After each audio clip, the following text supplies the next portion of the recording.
बरगढ़ जिला गाईसलेट ब्लॉक तालपाली ग्राम नवनिर्मित श्री श्री जगन्नाथ मंदिर प्रतिष्ठा और विग्रह स्थापन उत्सव अनुष्ठित हो जाइछि। आज नीलचक्र लगिवा सहित अरुण स्तंभ अरुण स्थापन पर गरुड़ स्थापन आदित्यादि नवग्रह स्थापन पर तीन ठाकुरंकर मंदिर प्रवेश होइतिला। श्रद्धालु माने भक्ति सहकारे समस्त कार्य संपादन करथिले। एक भक्तिमय परिवेश देखा देइतिला।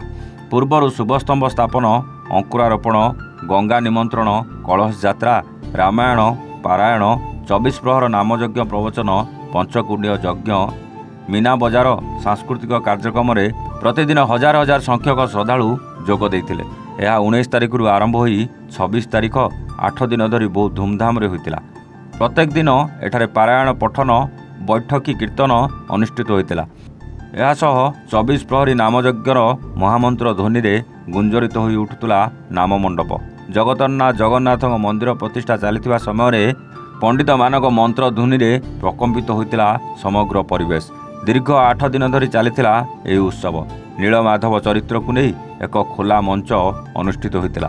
तेबे सबुठ आकर्षणीय होइतिला आचार्य भरत शास्त्री तत्वावधान में गंगा आरती वाराणसी आसीथिबा पंडित निखिल त्रिंगी ऋषभ तिवारी हर्ष तिवारी द्वारा प्रत्येक दिन संध्यार होउथिबा गंगा आरती देखिबाई हजार हजार लोकों भिड़ देखा मिलूला।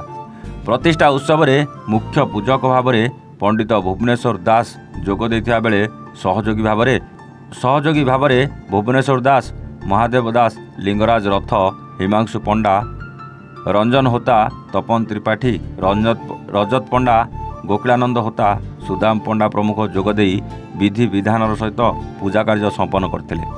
कर्ता भाव में ग्रामर गौंतिया मनोरंजन साहू और तांको धर्मपत्नी बबीता साहू कार्य तुलाई। नामयज्ञ मानभंजन साहू और तांको धर्मपत्नी संजू साहू कर्ता दायित्व तुलाई।